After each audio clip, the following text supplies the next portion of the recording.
This video, we're talking about how I got 1.1 million views from my client with 491 followers on Instagram and 352,000 views on TikTok.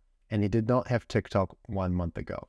So in this video, we're going to be talking about how you can ensure that a video does well on both TikTok and Instagram, how to hook someone's attention, and once you have hooked their attention, how can you maintain their attention, how to edit your videos for success, should you be using trending audio, how to boost engagement of a video in the opening few minutes, does it matter what time you post, SEO optimization, what is it and what are the benefits of using it, and then we're going to talk about how you can apply this to your own business so that you can grow your content and grow your business. First thing that we're going to dive deep into are the results. Instagram, we grew from 491 followers to 1,292. TikTok grew 89% from 321 followers to 1,035 followers. Instagram specifically is getting 100,000 views every 4 hours or so. Very happy about that, and we're going to find out why. How to ensure that a video performs well on TikTok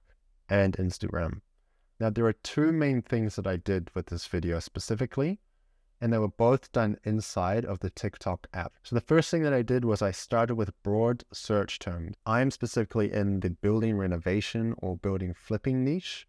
Take whatever niche that you're in and go high level. So I was searching for building renovations, obviously, and you just start scrolling and you look at the content and you see which content is doing well, which content is not doing well, and try and see content that when you look at it, you think, I could do something similar, because these are concepts that have already been tested in the audience and they're already doing very well. So let's take elements of what's working and let's just adapt it to our own content. Then what I did was I found this one specific video that had 5.2 million views on TikTok. I watched the first opening 1 to 2 seconds quite intensely.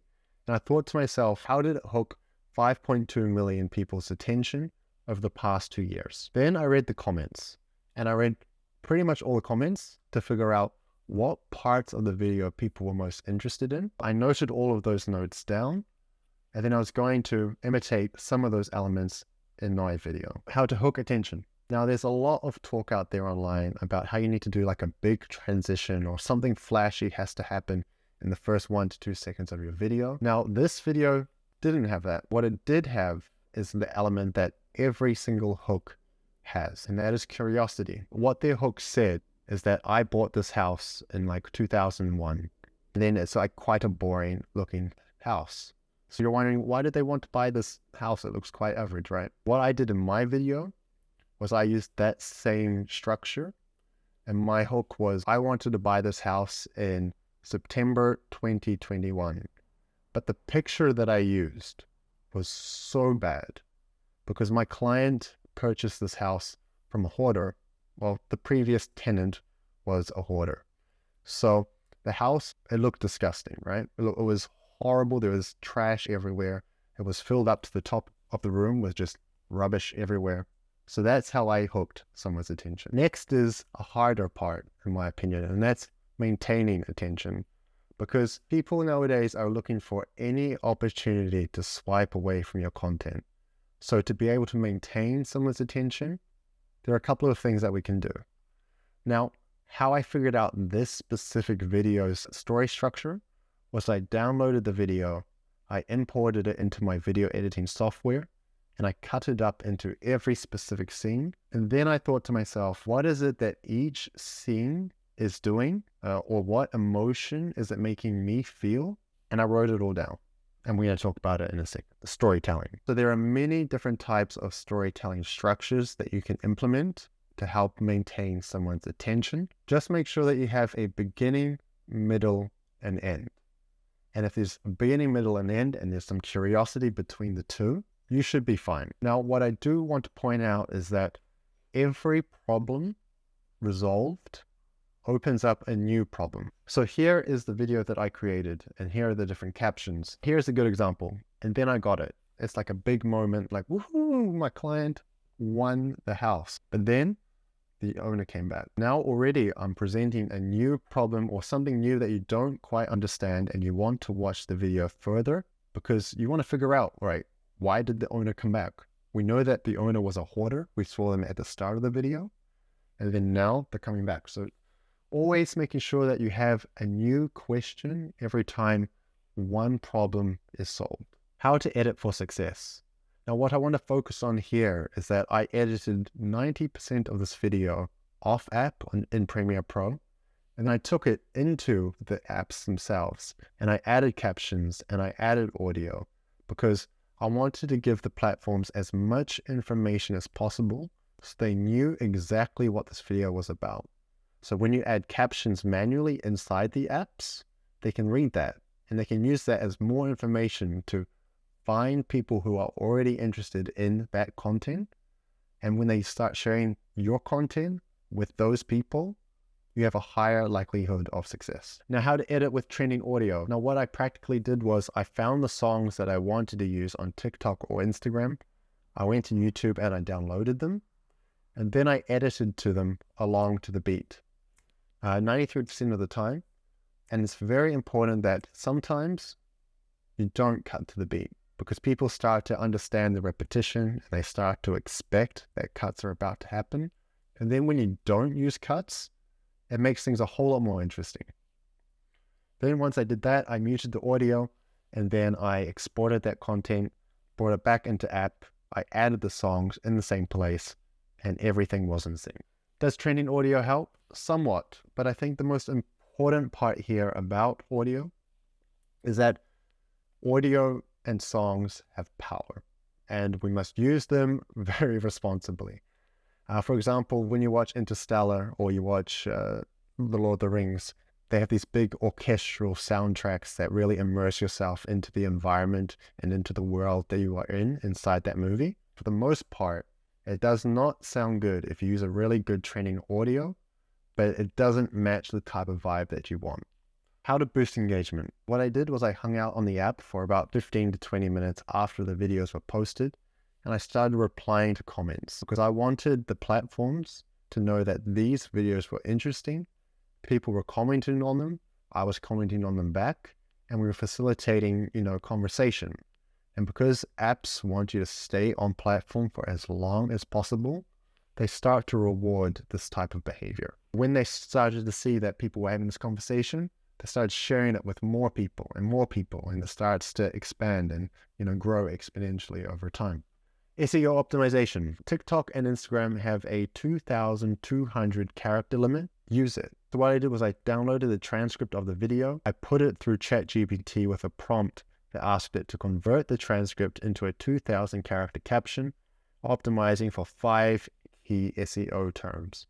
Mine were terms like before and after, DIY, renovation, this sort of thing. Take your specific niche, grab some of the best trending or some of the captions that you want to trend for, and you can put it into ChatGPT like this. I then copied that into a Google Doc, and then I rewrote the entire thing. And I did this because ChatGPT is lovely, but it sounds robotic and it's not the greatest. Took a lot of time, but it was definitely worth it. What I did earlier is when you're scrolling through different videos on what's trending and what's working really well, take some of the hashtags that they are using, store them away, see what they're using quite often, and I incorporated some of those and then some of the keywords that I specifically wanted to rank for as well. So a mix is a fantastic thing to do. Now, all of this, everything that we're doing here, SEO optimization, editing an app, using some training audio if applicable, we are giving the platforms as much information as possible. I gave TikTok and Instagram 2,200 characters worth of information that it can use to better understand what my video is about. And then, like we mentioned before, share it with people who are interested in the same type of content. This is how you get content that gets results. So it doesn't matter what time you post. Sometimes and sometimes it doesn't, in all honesty. For me, it does, because TikTok specifically is quite region-based. It shares your content within your same country. And I found that if you are in New Zealand, the New Zealand market does not interact with content that much earlier on in the day, around 7 to 9 o'clock in the morning. Even if they are watching content, they're really just like not interested in interacting with it. But further on in the evening, after people have come home, after they've had dinner and they're just scrolling through their social media feeds, they do reply to you, which is quite nice. So 6:45 p.m. is probably the best time to post on TikTok, Instagram, and YouTube if you are in New Zealand. Give it a go. And if you find any other times that work for you in New Zealand, I would love to hear them. Now, how can you apply this to yourself? Steal like an artist. If you take from one person, that is stealing. But if you take from many different people, that is technically called inspiration. But take elements of many different things that you see around the internet, things that are working and things that you like.